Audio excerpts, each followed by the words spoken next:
نبی علیہ الصلوۃ والسلام نے فرمایا النکاح نصف الایمان، کہ نکاح آدھا ایمان ہے۔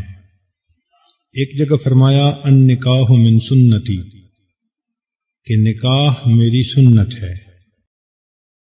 اس سے انسان کا گھر آباد ہوتا ہے، اس لیے اس کو کہتے ہیں شادی خانہ آبادی۔ اس شادی کے 5 مقاصد ہوتے ہیں۔ سب سے پہلا مقصد دلی تسکین کا حاصل ہونا۔ اللہ رب العزت نے قرآن مجید میں فرمایا وَمِنْ آيَاتِهِ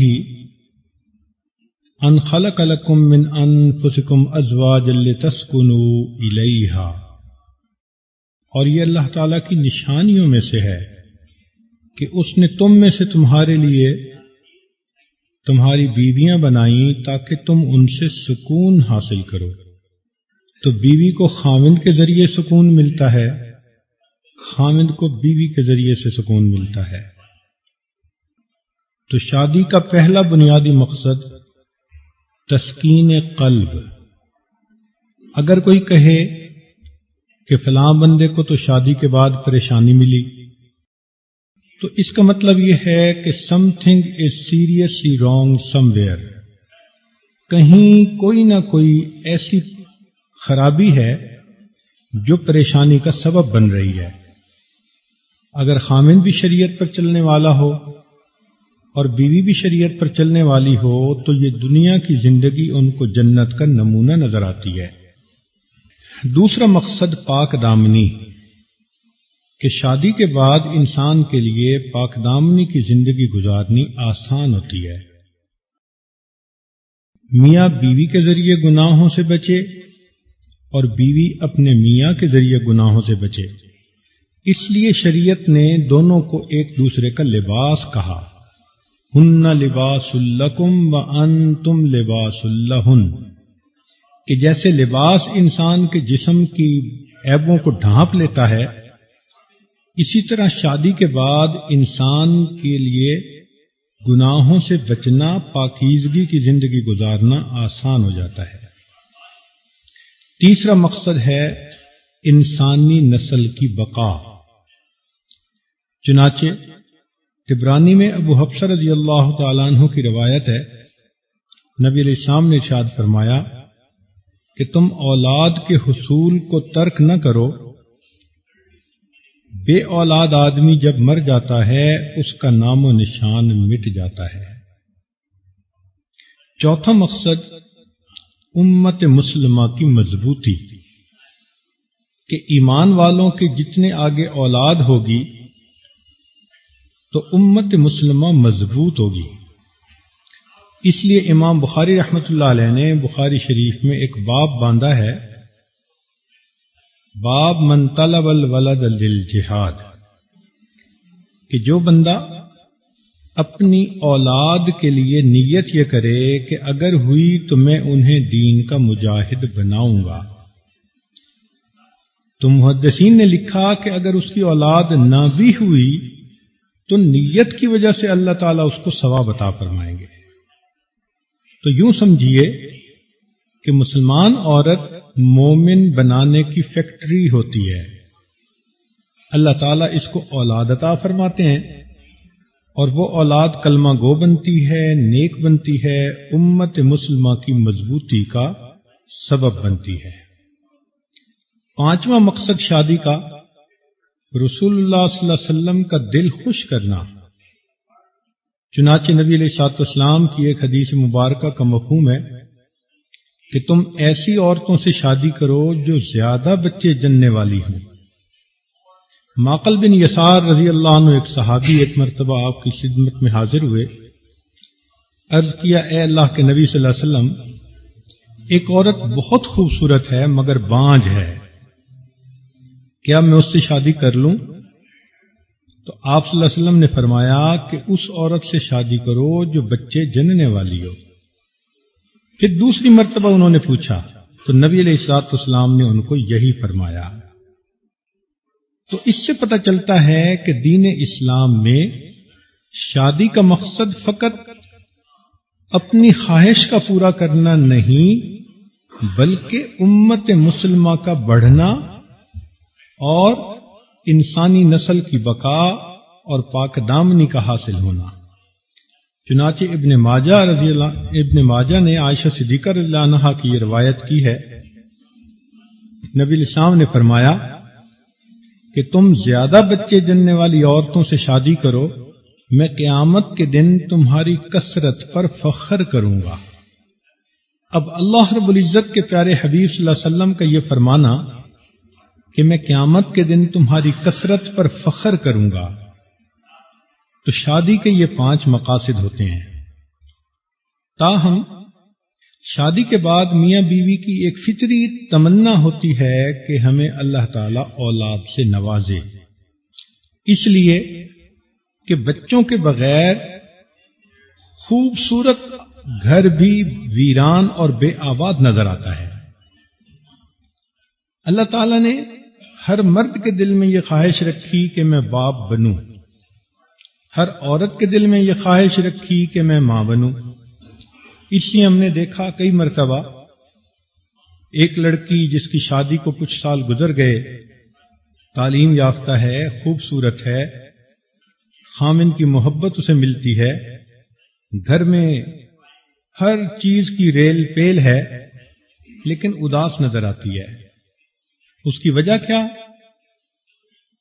کہ اس کو امید نہیں لگ رہی اور وہ ماں نہیں بن رہی۔ اس کے لیے وہ علاج معالجہ بھی کرواتی ہے، دعائیں بھی کرواتی ہے، تہجد پڑھتی ہے، اولاد کی دعا، قرآن پڑھتی ہے، اولاد کی دعا، کسی اللہ والے کی مجلس میں گئی، اولاد کی دعا، کسی فقیر کو کچھ دیا، اولاد کی دعا، حج عمرے پہ گئی، اولاد کی دعا۔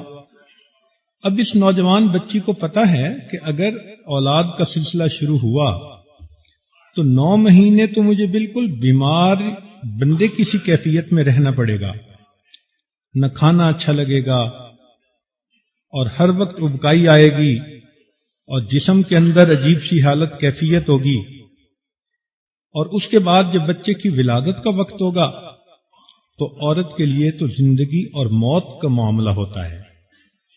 پھر اس کے بعد اس کو پتا ہے کہ بچے کی خاطر مجھے 2 سال کم از کم سلیپ لیس نائٹس گزارنی پڑیں گی، لیکن وہ یہ ساری تنگی برداشت کرنے کو تیار ہے اور دعائیں مانگتی ہے، اللہ مجھے اولاد کی نعمت عطا فرما۔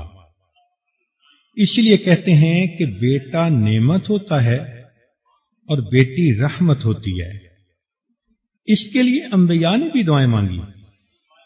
قرآن مجید میں ایک نبی علیہ الصلوۃ والسلام کی دعا، رب لا تذرنی فردم وانت خیر الوارثین، حضرت زکریا علیہ الصلوۃ والسلام نے جس طرح اولاد کے لیے دعا مانگی اور جتنی عاجزی سے مانگی، سورہ مریم کی ابتدائی چند آیات پڑھ کے آنکھوں سے آنسو نکل آتے ہیں کہ یوں کہہ رہے ہیں، رب انی وہن العظم منی، اے اللہ میری ہڈیاں بوسیدہ ہو گئیں، واشتعل الرأس شیبا، اے اللہ میرے بال سفید ہو گئے، لیکن اس کے باوجود ولم اکم بدعائک ربی شقیا، اے میرے پروردگار ابھی بھی اپنی دعاؤں کے قبول ہونے سے مایوس نہیں ہوا۔ یعنی اولاد کی دعا مانگتے مانگتے بڑھاپا آ گیا اور ابھی اللہ کے در سے لو لگی ہوئی ہے۔ پھر کہا فہب لی من لدنک ولیا، اے اللہ مجھے بیٹا عطا فرما دیجیے۔ تو اولاد کا ہونا ایک خوشی، لیکن اولاد کا نیک ہونا اس سے بھی بڑھ کر خوشی ہوتی ہے۔ اس لیے شریعت نے یہ تعلیم دی کہ جب میاں بیوی آپس میں ملیں تو دعا پڑھیں، اللہم جنبنا الشیطان وجنب الشیطان ما رزقنا۔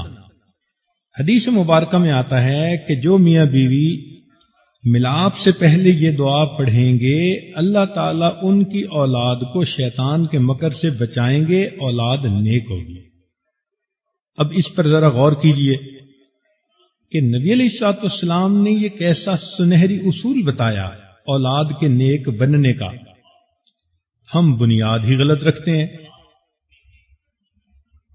کئی لوگ تو اس طرح غفلت کی حالت ہوتی ہے کہ گانے لگے ہوئے ہوتے ہیں، فلمیں چل رہی ہوتی ہیں۔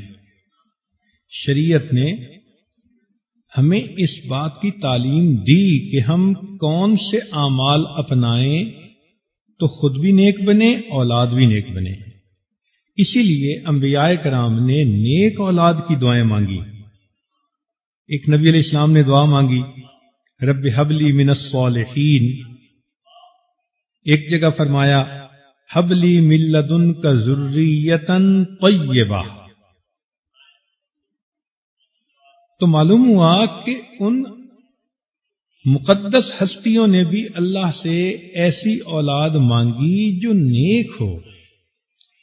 سیدنا ابراہیم علیہ السلام کی بہت ساری دعائیں قرآن مجید میں منقول ہیں۔ ایک جگہ فرماتے ہیں ربنا وجعلنا مسلمین لک ومن ذریتنا امۃ مسلمۃ لک۔ تو دیکھیے اپنی اولاد کی بھی نیکی کی دعا مانگ رہے ہیں۔ ایک جگہ فرماتے ہیں وجنبنی وبنی ان نعبد الاصنام، اے اللہ مجھے بھی اور میری اولاد کو بھی بچا لیجئے اس سے کہ ہم بتوں کی پرستش کریں۔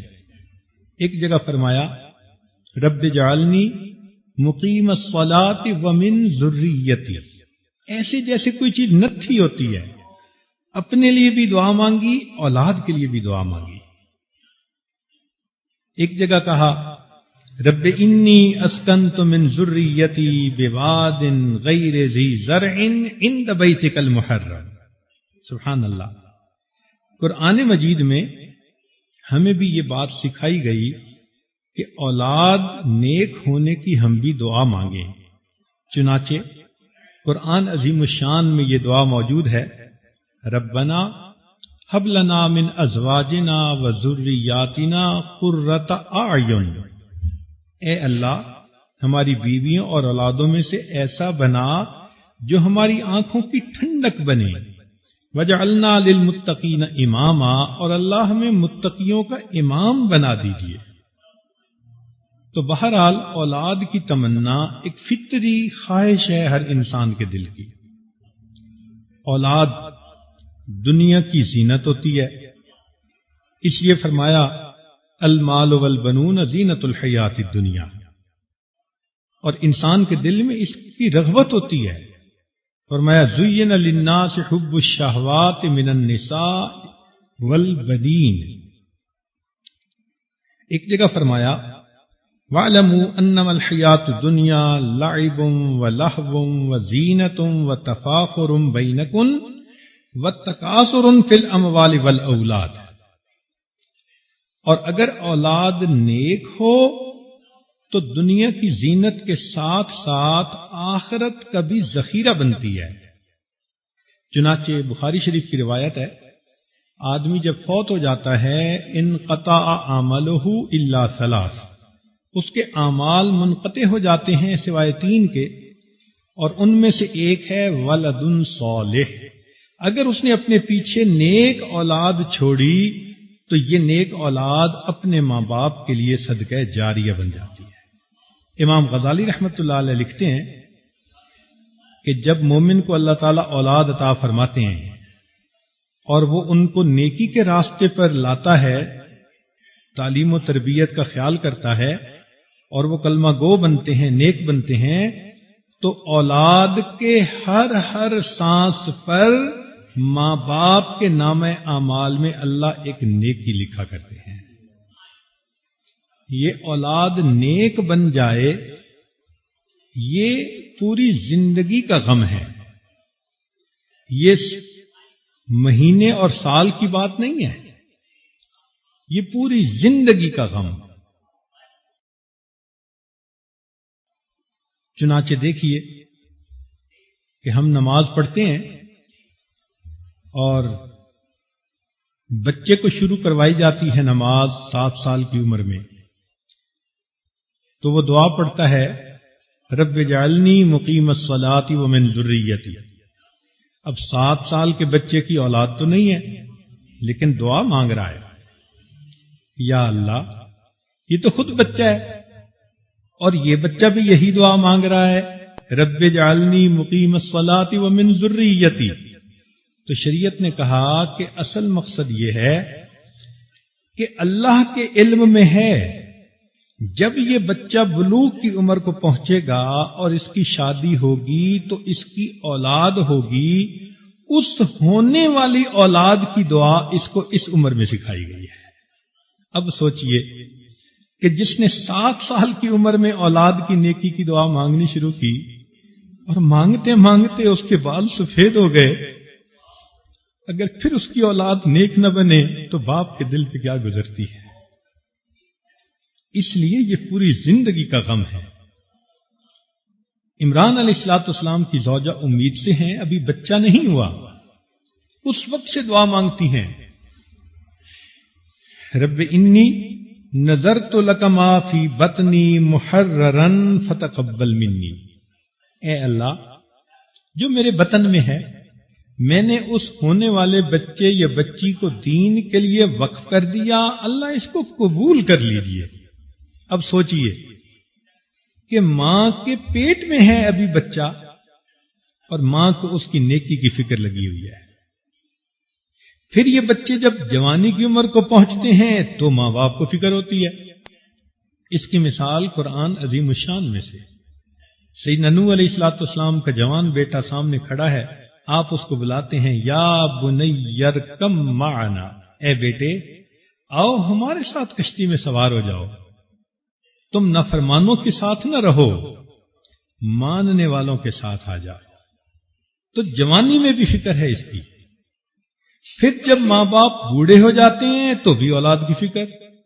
قرآن مجید نے گواہی دی، فرمایا ام کنتم شہداء اذ حضر یعقوب الموت اذ قال لبنیہ ما تعبدون من بعدی، یعقوب علیہ السلام کی وفات کا وقت آ گیا، اس وقت اپنے بچوں کو جمع کر کے پوچھ رہے ہیں، اے میرے بیٹوں میرے بعد کس کی عبادت کرو گے؟ مرتے مرتے اولاد کا غم۔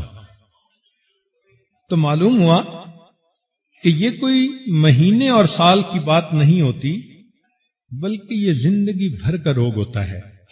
ماں باپ کو کوشش بھی کرنی پڑتی ہے اور پھر اللہ تعالی سے دعائیں بھی مانگنی پڑتی ہیں۔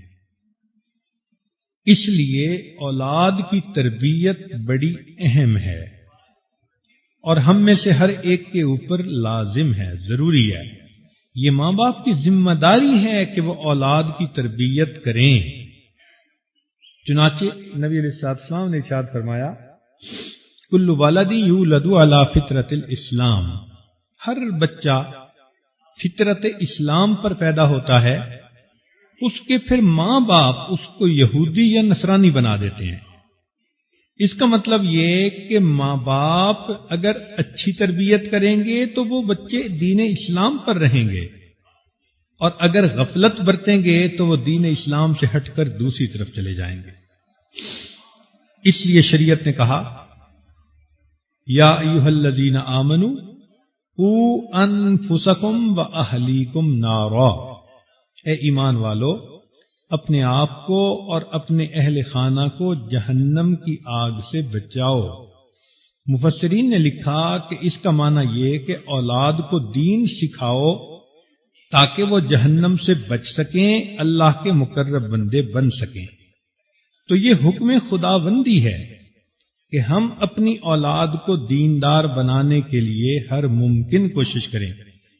حدیث مبارکہ میں اس کو اور زیادہ ایکسپلین کر دیا گیا۔ چنانچہ نبی علیہ السلام نے ارشاد فرمایا، کلکم راع وکلکم مسئول عن رعیتہ، تم میں سے ہر آدمی نگران ہے اور ہر بندے سے اس کے ماتحتوں کے بارے میں سوال ہوگا۔ چنانچہ شارحین حدیث نے لکھا کہ خاوند سے بیوی اور بچوں کی دینداری کے بارے میں پوچھا جائے گا کہ تم نے ان کو دیندار بنانے کے لیے کیا کوششیں کی، اور بیوی سے اولاد کے بارے میں پوچھا جائے گا کہ تم نے اپنی اولاد کو نیک بنانے کے لیے کیا کوشش کی۔ ہر عورت اس کی پابند ہے کہ اپنے بچوں کو نیک اور دیندار بنائے، اگر نہیں بنائے گی تو یہ اولاد قیامت کے دن پکڑ کا سبب بن جائے گی۔ امام غزالی رحمۃ اللہ علیہ نے اپنی کتاب ایھا الولد میں لکھا کہ درخت دو طرح کے ہوتے ہیں. ایک ہوتے ہیں خودرو، یہ جب پیدا ہوتے ہیں تو بے ڈھنگے ہوتے ہیں، کہیں شاخیں بڑی ہوئی ہیں، کہیں گھٹی ہوئی ہیں، کہیں خوبصورتی نظر نہیں آتی، بے جوڑ سی چیز نظر آتی ہے. اس لیے کہ خودرو درخت جو ہوا. اور ایک درخت وہ ہوتا ہے کہ جس کو مالی خود اگاتا ہے اور شروع سے کانٹ چھانٹ کرتا ہے. یہ درخت دیکھنے میں اتنا خوبصورت لگتا ہے، پھر اس پر پھل بھی بہت اچھے ہوتے ہیں. تو بچے کی مثال ایسی ہی ہوتی ہے. جو ماں باپ اولاد پیدا ہونے کے بعد ان سے غفلت برتتے ہیں، وہ اولاد خود رو پودے کی مانند ہوتی ہے.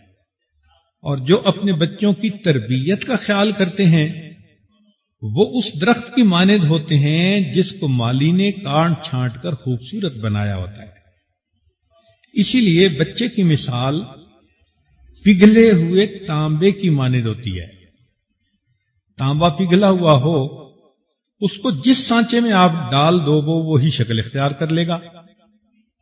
اسی طرح بچہ کچا ہوتا ہے، ماں باپ جس سانچے میں اس کو ڈھالیں وہ بچہ اسی میں ڈھل جاتا ہے.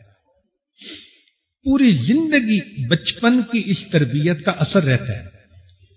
اس لیے کہتے ہیں کہ بچپن کی باتیں انسان کو بچپن میں بھی نہیں بھولتی، اس لیے کہ ان کا گہرا اثر ہوتا ہے، ڈیپ ڈاؤن روٹڈ ہوتی ہیں وہ چیزیں. اس کی مثال یہ سمجھ لیجئے کہ بیرون ملک میں جو نوجوان جاتے ہیں جاب کے لیے، پڑھنے کے لیے، تو ان میں سے بعض بہت جلدی غفلت کا شکار ہو جاتے ہیں، الٹے کاموں میں لگ جاتے ہیں، کلبوں میں جاتے ہیں، حرام کھاتے ہیں، حرام کام کرتے ہیں. لیکن ایسے غافل قسم کے لڑکے بھی دین کو نہیں چھوڑتے. شرابی ہیں، زانی ہیں، جو مرضی ہیں، لیکن جب پوچھو ان سے تو اللہ کا اقرار کریں گے، نبی علیہ الصلوۃ والسلام کی رسالت کا اقرار کریں گے. تو ہمیں بہت عرصہ یہ سوچ ذہن میں رہی کہ ایسی زندگی کہ دیکھنے میں مسلمان اور کافر کا فرق ہی نہیں پتہ چلتا، لیکن ایمان کی رمق ابھی بھی دل میں ہے. پھر جا کر یہ نقطہ اس طرح کلیئر ہوا کہ اصل میں ایمان انہوں نے اپنی ماں کی گود سے سیکھا تھا، اور اعمال انہوں نے بڑے ہو کے خود اپنائے تھے. تو جو چیز خود اپنائی تھی اس کا چھوڑنا آسان، اور جو چیز ماں کی گود میں پائی تھی اس کا چھوڑنا مشکل کام. اس لیے ماں کی گود سے جو بچہ پا لیتا ہے وہ ساری زندگی اس کا ایسٹ بنا کرتا ہے. مجموع الزوائد میں امام طبرانی رحمۃ اللہ علیہ نے سیدہ عائشہ صدیقہ رضی اللہ تعالی عنہا کی ایک روایت پیش کی ہے. امید ہے کہ سب مستورات اس کو دل کے کانوں سے سنیں گی. سیدہ صدیقہ نانا فرماتی ہیں، جو شخص بچے کی پرورش کرتا رہتا ہے یہاں تک کہ وہ لا الہ الا اللہ پڑھنے لگے تو اللہ تعالی قیامت کے دن اس شخص کا حساب نہیں لیں گے. سبحان اللہ.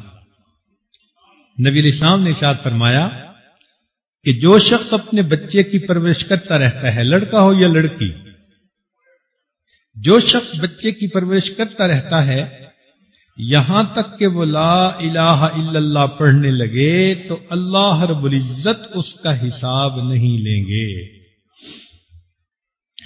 تو اس حدیث مبارکہ کو سن کے تو دل چاہتا ہے کہ ہر بندے کی اولاد نیک ہو.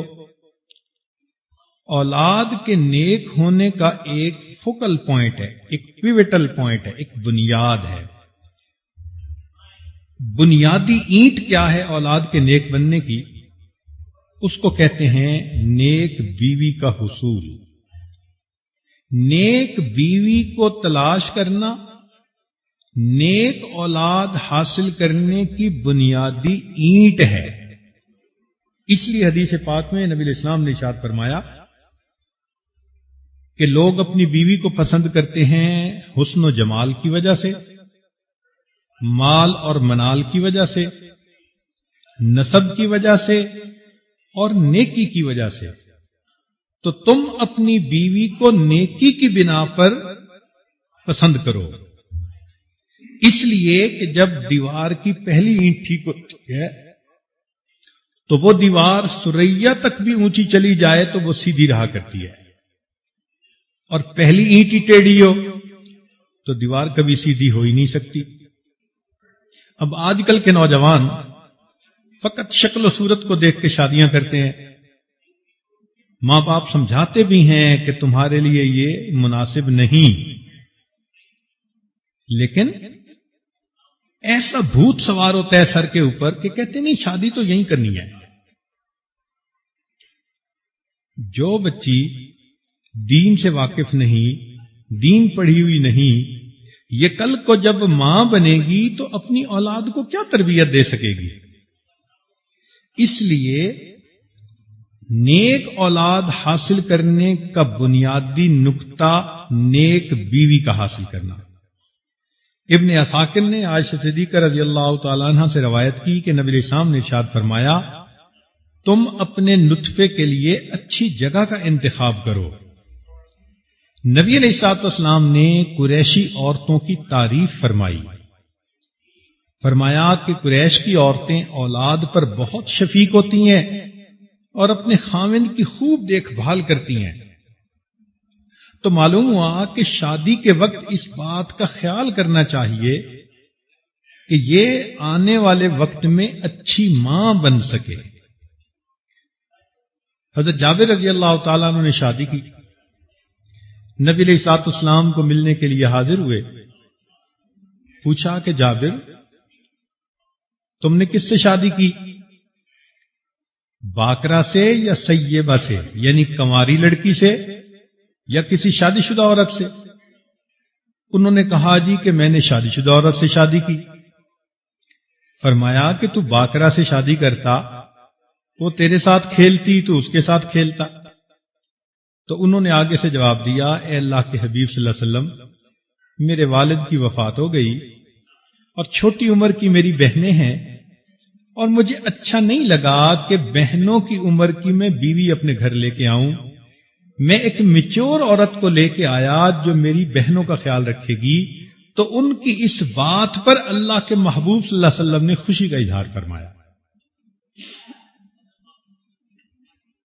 اس لیے جو شخص یہ چاہے کہ اولاد نیک ہو، پہلا قدم یہ کہ وہ نیک بیوی کو ڈھونڈے، پھر اولاد کا نیک بننا آسان ہوگا. باپ جتنی مرضی کوشش کر لے، جب تک ماں اس کا ساتھ نہ دے اولاد نیک نہیں بن سکتی.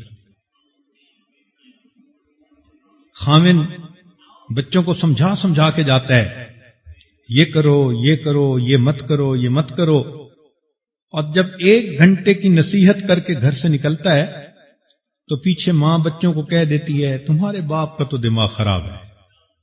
اس ایک فکرے نے 1 گھنٹے کی وعظ و نصیحت کو دھو کے رکھ دیا. اولاد کیا نیک بنے گی؟ اس لیے پہلا پوائنٹ یہ کہ بیوی نیک ہو. نیک بیویاں نیک اولاد کا بنیادی سبب ہوتی ہیں. آگے تو ہر ایک کا اپنا نصیب ہوتا ہے، مگر عمومی اصول یہی ہے کہ ماں اگر نیک ہوگی تو وہ اپنی اولاد کو بھی نیکی سکھائے گی. اس کی دلیل سن لیجئے. 7ویں صدی ہجری میں جب تاتاریوں نے حملہ کیا اور مسلمانوں سے انہوں نے تخت و تاج کو چھین لیا، تو مسلمان اتنے کمزور تھے دفاعی اعتبار سے کہ کچھ بھی نہ کر سکے. تاتاریوں نے ان کے گھروں کو لوٹ لیا، ان کی نوجوان لڑکیوں کو اپنی بیویاں بنا لیا اور حکومت کرنے لگ گئے. اب یہ نوجوان مسلمان بچیاں جو ان کافروں کی بیویاں بنی مجبور تھیں، معذور تھیں، لیکن یہ نوجوان مسلمان بچیاں تھیں ان کے اندر ادب آداب تھے، معاشرت اچھی تھی، اخلاق تھے، تو اگرچہ ان کے شوہر وہ کافر تھے، ان بیویوں نے اپنے شوہروں کے ساتھ حسن سلوک کا معاملہ کیا تو خاوند بڑے متاثر ہوئے، اور کچھ سالوں میں جب انہوں نے ان کی زندگی کو دیکھا تو وہ کہنے لگے کہ اچھا اگر ہماری اولاد ہوئی تو تم ان کو وہی اخلاق سکھانا جو تم خود سیکھ چکی ہو۔ چنانچہ ان نوجوان بچیوں کو گھروں میں اجازت مل گئی، انہوں نے اپنے بچوں کو دین سکھانا شروع کیا۔ یہ بچے جب 25-30 سال کے ہو کر جوان ہوئے تو مسلمان ماؤں کی اولاد تھے، انہوں نے اپنے اسلام کا اظہار کیا اور اللہ نے سارے تاتاریوں کو پھر کلمہ پڑھ کر مسلمان ہونے کی توفیق عطا فرمائی۔ کون کہتا ہے کہ تاتاریوں سے تلوار کے ذریعے حکومت کو چھینا گیا؟ نہیں، ایک خاموش محنت تھی۔ امت کی نیک بیٹیوں نے گھروں کے اندر مومن تیار کیے، اللہ کے دین کے راستے کے مجاہد تیار کیے، اور یہ جب جوان ہوئے تو اسلام کی سرخروئی کا سبب بن گئے۔ اس لیے اللہ تعالی نیک والدین کا دنیا میں بھی لحاظ فرماتے ہیں، آخرت میں بھی لحاظ فرماتے ہیں۔ سورہ کہف کے اندر حضرت خضر علیہ الصلوۃ والسلام نے 2 یتیم بچوں کی دیوار جو گرنے والی تھی اس کو تعمیر کر دیا، اور پھر وجہ یہ بتائی کہ تعمیر اس لیے کیا وَكَانَ أَبُوهُمَا صَالِحًا۔ دیکھیں اللہ تعالیٰ ان یتیم بچوں کا لحاظ فرماتے ہیں کہ ان کے باپ نیک تھے، تو نیک ماں باپ کا لحاظ دنیا میں بھی اور نیک ماں باپ کا لحاظ آخرت میں بھی۔ وہ کیسے؟ کہ اولاد قیامت کے دن پہنچے گی، اپنی طرف سے نیکی کی کوشش کرتی ہوگی مگر ماں باپ کے درجے کو نہیں پہنچ سکے گی، تو اللہ تعالیٰ فرمائیں گے کہ اچھا تم چونکہ فلاں کی اولاد ہو اور تم نے کوشش کی، چلے ہم تمہارا حشر انہی کے ساتھ۔ والذین آمنوا واتبعتہم ذریتہم بایمان الحقنا بہم ذریتہم۔ دیکھا قرآن مجید نے مہر لگا دی کہ اللہ تعالیٰ ایسی اولادوں کو ماں باپ کے ساتھ ملحق فرما دیں گے۔ اولاد کے لیے نیک ان کو کیسے بنایا جائے یہ ایک مستقل مضمون ہے، اور کئی دنوں کی مجالس میں انسان اس بات کو سمجھ سکتا ہے کہ ہمیں اپنے بچے کو نیک اور دیندار کیسے بنانا ہے۔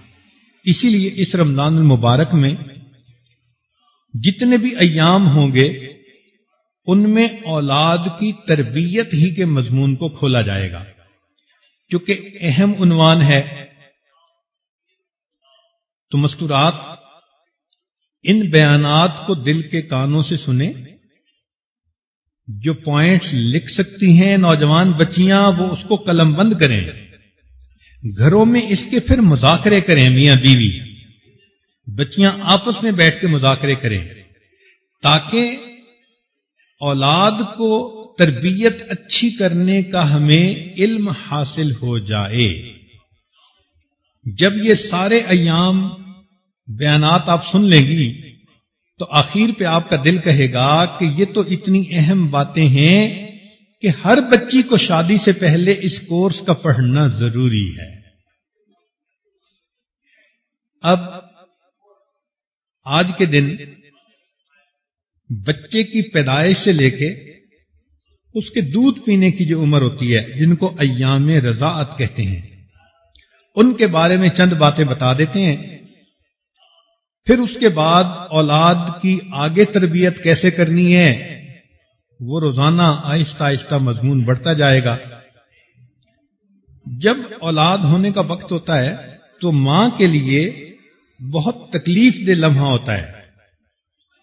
جیسے بی بی مریم نے کہا تھا، یا لیتنی مت قبل ھذا وکنت نسیا منسیا، اے کاش میں اس سے پہلے مر گئی ہوتی تو ماں کے لیے وہ ایسی ہی کیفیت ہوتی ہے.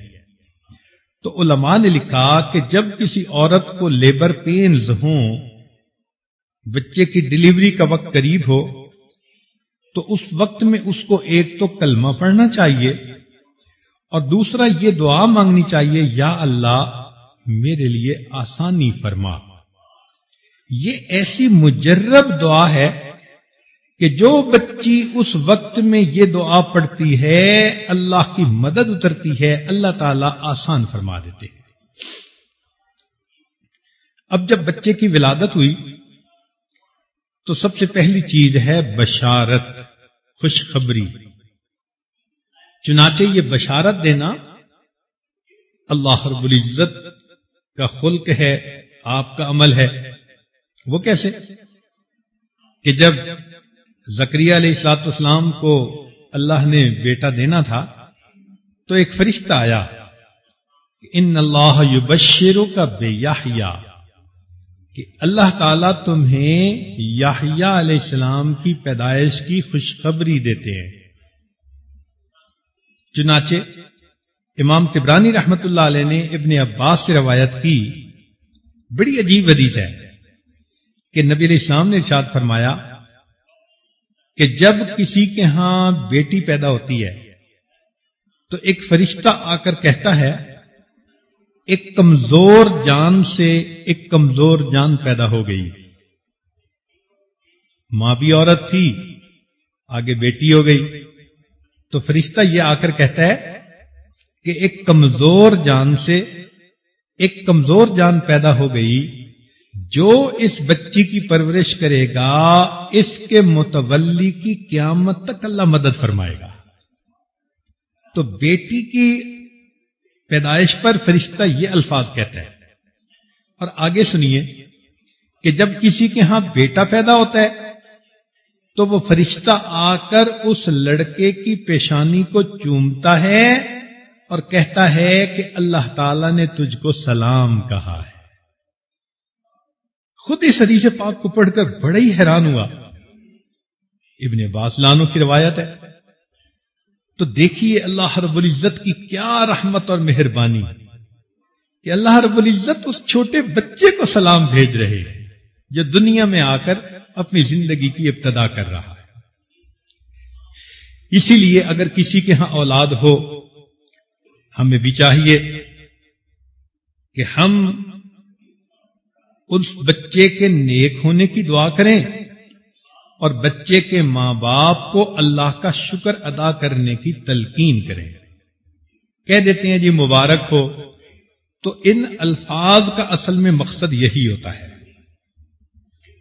ماں باپ کو چاہیے کہ جب اللہ تعالیٰ ان کو اولاد کی نعمت سے نوازے تو وہ دعا کریں اور شکر ادا کریں.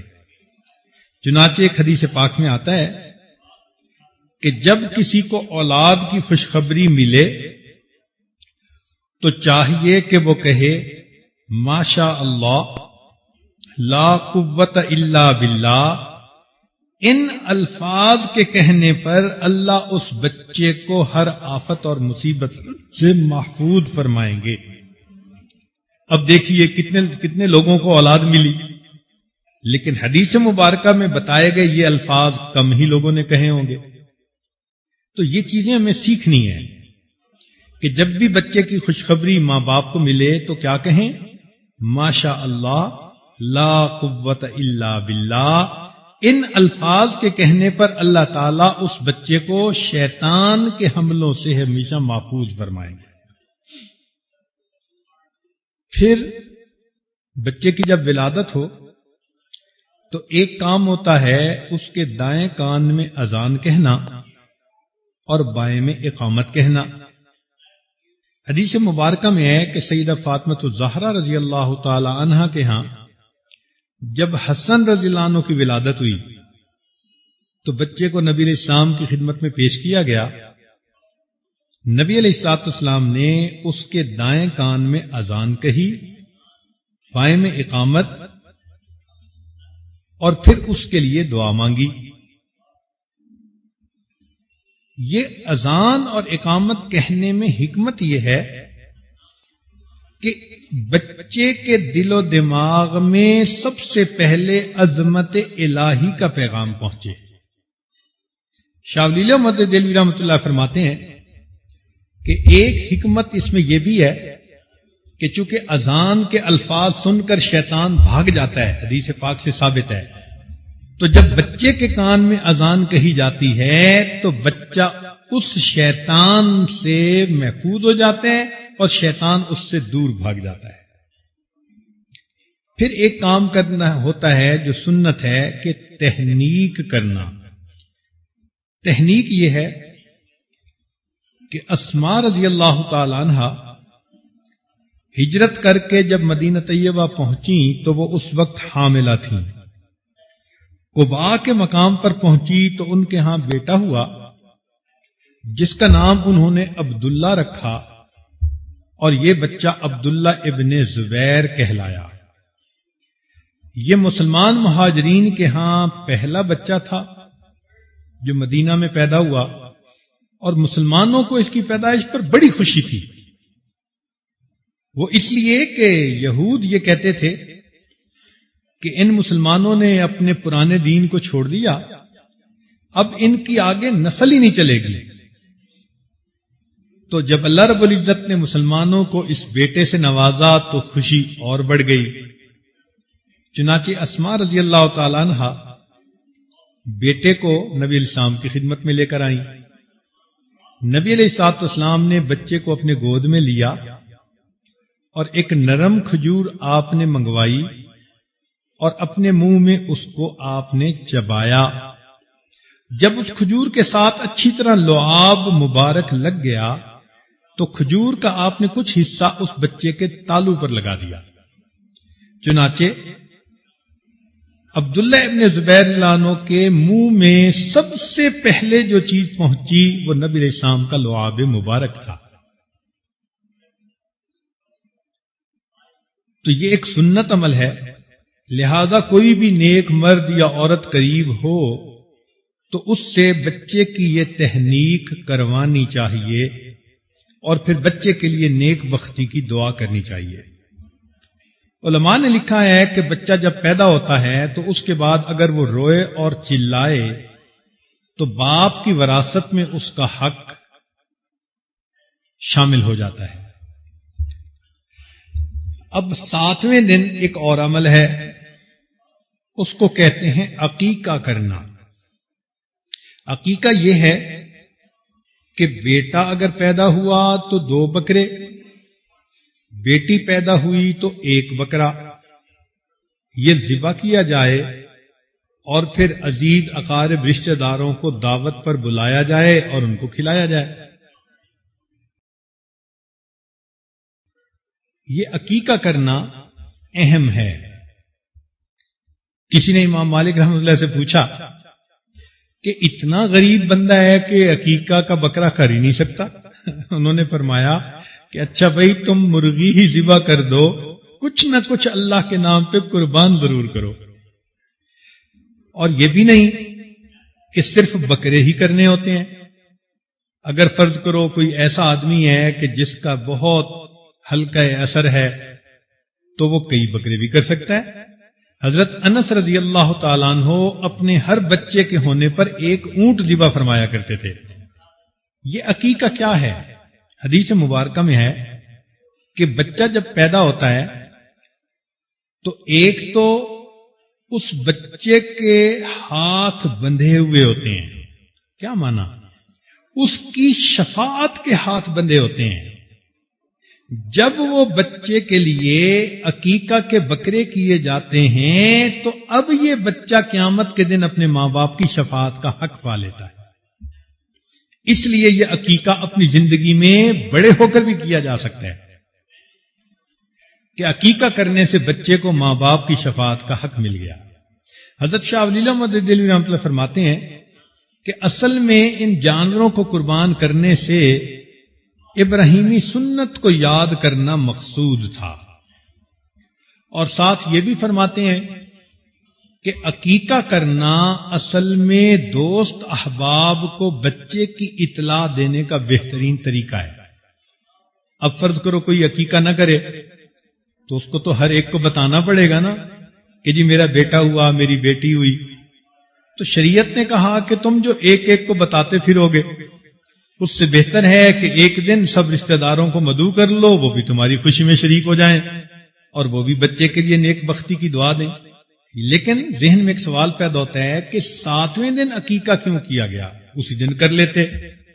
تو شاہ ولی اللہ مدد رحمۃ اللہ فرماتے ہیں کہ پیدائش کے دن تو ماں باپ بچے کی پیدائش کے بعد سنبھالنے کے عمل میں مشغول ہوتے ہیں. ان کو وقت چاہیے کہ وہ جانور ڈھونڈیں، اس کا انتظام کریں، رشتہ داروں کو بلائیں، پھر مہمان نوازی کریں. تو شریعت نے یہ 7 دن کا مناسب وقفہ دے دیا کہ تاکہ اس میں تم اپنی حیثیت کے مطابق عقیقہ کا انتظام کر لو اور اپنے رشتہ داروں کو اس کے لیے بلا لو. 7ویں دن عقیقہ کے ساتھ ایک کام اور کرنا ہوتا ہے کہ بچے کے سر کے بال منڈوا دینا، صاف کروا دینا. چنانچہ سیدہ فاطمہ الزہرا رضی اللہ تعالی عنہا، ان کے ہاں جب حضرت حسن رضی اللہ عنہ کی ولادت ہوئی یا سیدنا حسین رضی اللہ عنہ کی ولادت ہوئی تو انہوں نے 7ویں دن ان بچوں کے بال سر کے صاف کروائے اور بالوں کے وزن کے برابر چاندی اللہ کے راستے میں صدقہ کر دی. یہ عمل اس لیے ہوتا ہے کہ اب تک یہ بچہ ماں کے پیٹ میں تھا، اب طفولیت کی عمر شروع ہوئی، لہذا بال جو جسم سے ہٹائے جاتے ہیں اس کے بقدر اللہ کے راستے میں صدقہ کر دیا جاتا ہے. تیسرا عمل ہوتا ہے 7ویں دن اس بچے کا نام رکھنا. نام رکھنے میں 3 باتوں کا خیال رکھنا چاہیے. ایک تو نام زبان پر آسان ہو، لینا آسان ہو، پکارنا آسان ہو.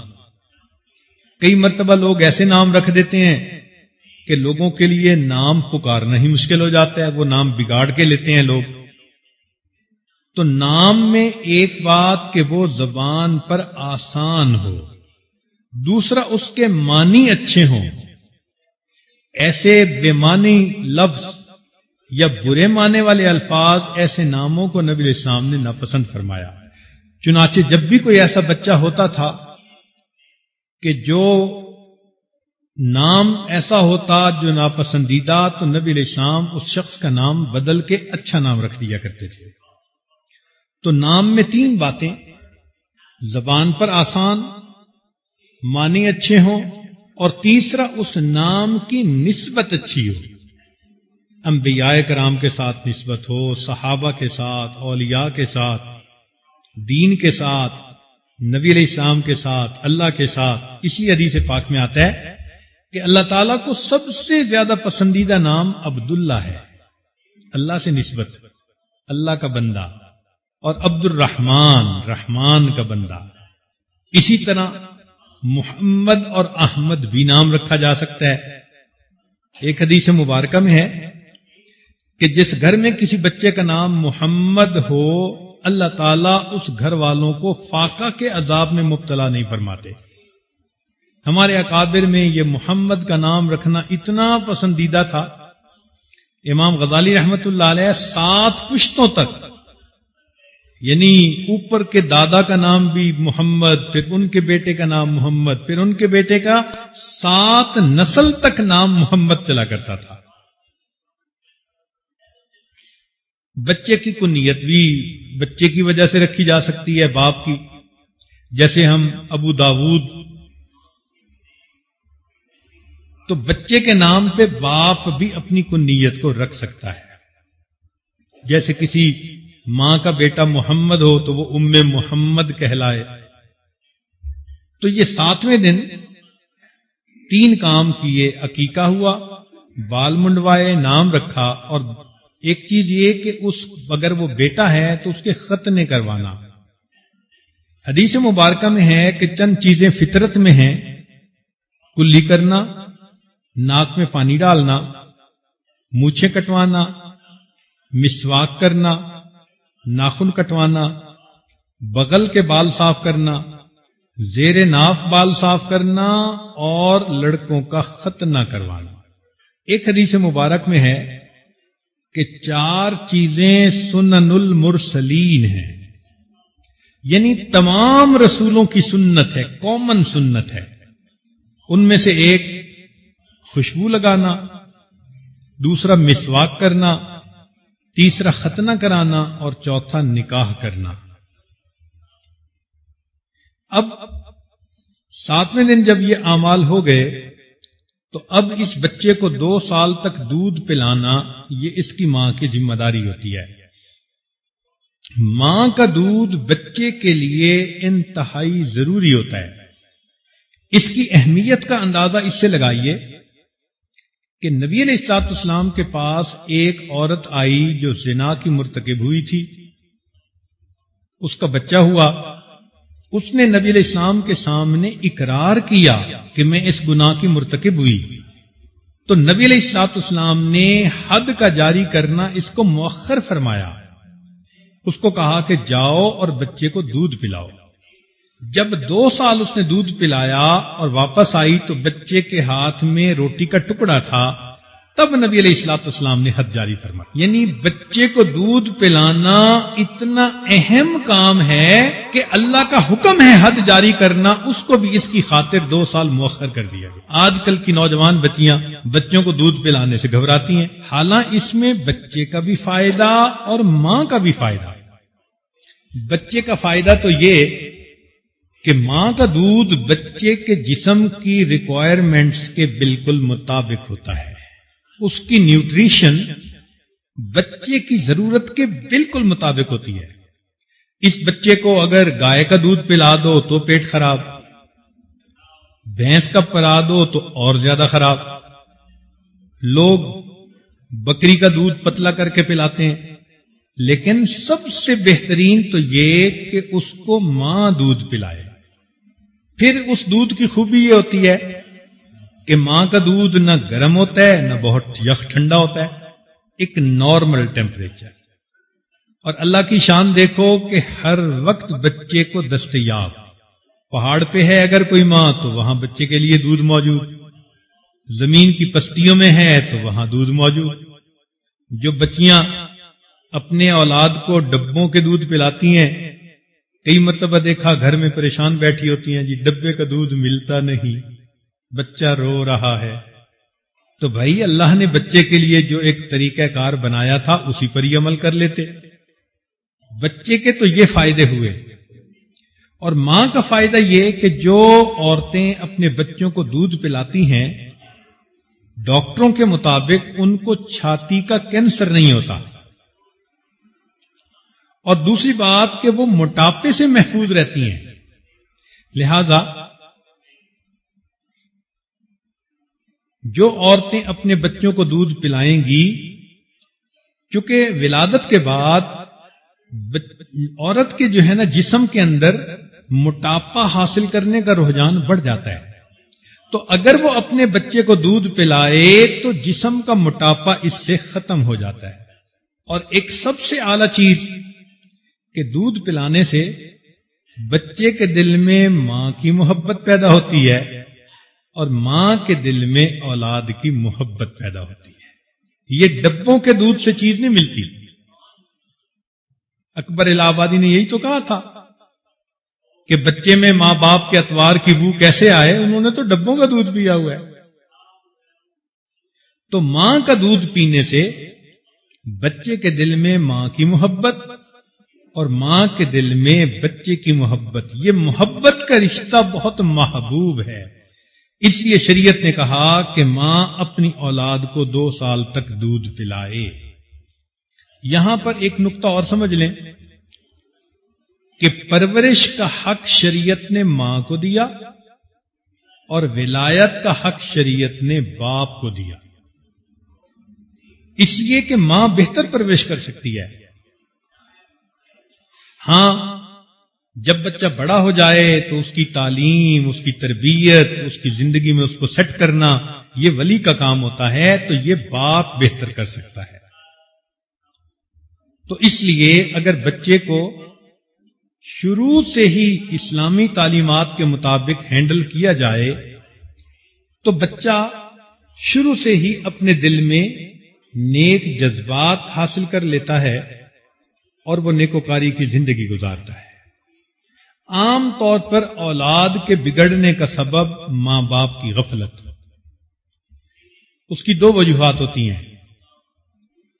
یا تو ماں باپ نے غفلت کی وجہ سے بچے کو وقت نہیں دیا ہوتا، یا پھر ماں باپ کو پتہ ہی نہیں ہوتا کہ بچے کی تربیت کرنی کیسے ہے۔ آج کل ہمارے ماحول میں یہ بنیادی ریزن ہے کہ بچیاں ماں بن جاتی ہیں مگر ان کو یہ پتہ نہیں ہوتا کہ ماں کی ذمہ داری کیا ہوتی ہے۔ وہ اپنے عقل کے مطابق، تجربے کے مطابق، سنی سنائی باتوں کے مطابق اس بچے کو ہینڈل کر رہی ہوتی ہیں۔ تو جو تو سمجھدار ہوئیں، بردبار طبیعت والی ہوئیں، انہوں نے بچوں کو ذرا اچھی پرورش دے دی، اور جس کے طبیعت میں غصہ زیادہ ہے اس نے بات بات پہ بچے کو جھڑکی دی، کوسنے دیے، بددعائیں دی، بنانے کی بجائے اپنی اولاد کو الٹا بگاڑ دیا۔ تو اس لیے اولاد کی تربیت کا یہ مضمون ہر عورت کے لیے پڑھنا، سیکھنا ضروری ہے، اور اس کی اہمیت کا جاننا ضروری ہے۔ یہ پوائنٹ ذہن میں رکھیں کہ اگر ہم نے اولاد کو نیک بنانے کی کوشش نہ کی تو یہ اولاد بڑے ہو کر ہمارے لیے وبال جان بنے گی۔ اس لیے علماء نے لکھا ہے کہ جوان ہونے کے بعد اولاد یا ماں باپ کی دوست ہوتی ہے یا ماں باپ کی دشمن ہوتی ہے۔ اگر تو نیکی پر آ گئے تو ماں باپ کے دوست، اور اگر بگڑ گئے تو ماں باپ کے دشمن۔ چنانچہ ہم نے دیکھا بگڑے ہوئے بچے ماں باپ کے لیے سہانے روح بن جاتے ہیں، ماں باپ کا جینا حرام کر دیتے ہیں۔ ایک مرتبہ مجھے بیرون ملک میں ایک عورت نے فون کیا، کہنے لگی جی دعا کرو اللہ تعالیٰ میرے بیٹے کو ہدایت دے۔ میرے بیٹے نے اپنے پسند کی شادی کی اور وہ مجھے ملنے ہی نہیں آتا، اور مجھے اس وقت 8 مہینے ہو گئے بیٹے کا چہرہ دیکھے۔ آج میں نے اسے فون کیا کہ بیٹے ایک دفعہ آ کے مل تو جاؤ، تو بیٹے نے آگے سے جواب دیا کہ تم کتیا ہو، بھونکتی رہتی ہو، مجھے آئندہ اپنے پاس آنے کی بات مت کرنا۔ اب سوچئے کہ بیرون ملک میں اپنے بچوں کو پالا اور دین سکھانے کی بجائے وہی مغربیت کی زندگی ان کو سکھائی، تو نتیجہ یہ ملا کہ اب یہ بچہ جوان ہو کر اپنی ماں کو کتیا کہہ رہا ہے۔ کتابوں میں ایک واقعہ لکھا ہے کہ چند بچے دیہات میں کھیل رہے تھے اور بوڑھا باپ بیمار تھا، بستر پہ لیٹا ہوا تھا۔ وہ بار بار اپنے بیٹے کو کہہ رہا تھا کہ بچہ مجھے پیاس لگی ہے، پانی پلا دو، اور بچہ کھیلنے میں مست تھا۔ حتیٰ کہ جب بار بار باپ نے کہا تو وہ لڑکا اپنے دوستوں سے ہٹا اور اس نے اپنا جوتا اٹھایا اور قریب جوہڑ کا پانی جوتے کے اندر بھرا اور باپ کے منہ میں آ کر انڈیل دیا۔ جب نافرمان اولاد ہوتی ہے، بگڑتی ہے، تو پھر ماں باپ کے ساتھ یہ سلوک کرتی ہے۔ اس لیے کہتے ہیں کہ یتیم وہ نہیں ہوتا کہ جس کا باپ فوت ہو جائے، یتیم وہ ہوتا ہے کہ جس کے باپ کے پاس فرصت نہ ہو اور اس کی ماں کے پاس اہلیت نہ ہو، وہ یتیم ہوتا ہے۔ ماں نہ اہل ہے، تربیت کرنے کے قابل نہیں، لکھی پڑھی نہیں، خود تربیت یافتہ نہیں، تو ماں نہ اہل ہو اور باپ کو کاروبار سے فرصت ہی نہ ملے، تو ایسے بچے کو حقیقت میں یتیم کہا جاتا ہے۔ ہمیں چاہیے کہ ہم اپنی اولاد کی نیکی اور تربیت کے لیے بہت کوشش کریں، ورنہ قیامت کے دن یہ اولاد انسان کو اللہ رب العزت کی عدالت کے کٹہرے میں کھڑا کرے گی۔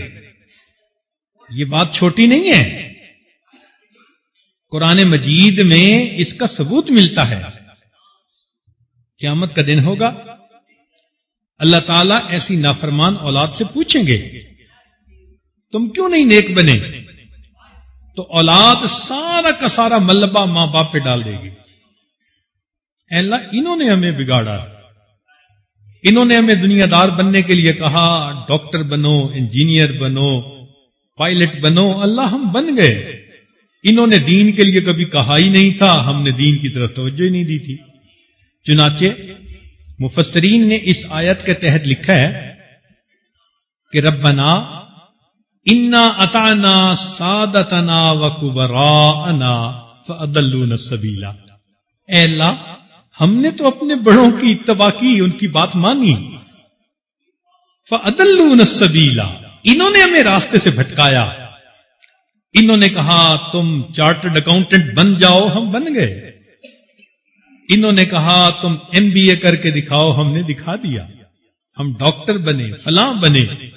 انہوں نے دنیا کا گول آبجیکٹو دیا، ہم نے پورا کر دکھایا۔ انہوں نے تو دین کی طرف کبھی ہمیں متوجہ ہی نہیں کیا تھا۔ انا اطعنا سادتنا وکبراءنا فاضلونا السبیل، اللہ انہوں نے ہمیں گمراہ کیا۔ ربنا آتہم ضعفین من العذاب، اے اللہ ان کو دگنا عذاب دیجئے، ولعنہم لعنا کبیرا، اور اللہ ان پر لعنتوں کی بارش کر دیجئے۔ تو مفسرین نے اس میں ماتحتوں کے ساتھ اولاد کو بھی شامل کیا ہے کہ اولاد بھی ماں باپ کے خلاف یہی الفاظ کہے گی۔ اب سوچئے جن کو آپ اتنی محبت سے پالتی ہیں، اتنی محبت کے لقمے ان کے منہ میں دیتی ہیں، کل یہی اولاد اگر اللہ کے سامنے یہ کہہ رہی ہو کہ اے اللہ میری اس ماں اور میرے باپ کو بھی جہنم بھیجو، اور یہ ساتھ لے کے جہنم میں جائیں، تو پھر ہمارے لیے آخرت کا کیا معاملہ بنا؟ اس لیے اولاد کو نیک بنانے کے لیے اپنی ذمہ داری کو پورا کر لیجئے اور اللہ سے دعا مانگیے اللہ تعالیٰ اولاد کو نیک بنا دیں۔ جہاں ایک خوشی اللہ نے دی اولاد والی، وہاں اس سے بڑھ کر دوسری خوشی اولاد کا نیک بنانا، وہ بھی اللہ عطا فرما دیں تاکہ ماں باپ کی آنکھیں ٹھنڈی ہوں۔ اللہ تعالیٰ جو صاحب اولاد ہیں ان کی اولادوں کو نیکوکار بنا دے، جو صاحب اولاد نہیں اللہ ان کو نیک اولاد عطا فرما دے۔ وآخر دعوانا ان الحمد للہ رب العالمین۔ دعا سے پہلے چند منٹ کے لیے آنکھوں کو بند کر لیجئے، سر کو جھکا لیجئے، دنیا اور جو کچھ دنیا میں ہے اس سے ہٹ کٹ کے اللہ رب العزت کی یاد میں ڈوب جائیے۔ دل مغموم کو مسرور کر دے، دل بے نور کو پر نور کر دے، فروزاں دل میں شمع طور کر دے، یہ گوشہ نور سے معمور کر دے، ہے میری گھات میں خود نفس میرا، خدایا اس کو بے مقدور کر دے، میرا ظاہر سنور جائے الہی، میرے باطن کی ظلمت دور کر دے، مئے وحدت پلا مخمور کر دے، محبت کے نشے میں چور کر دے، نہ ہو مائل میرا دل ان کی جانب جنہیں تیری عطا مغرور کر دے۔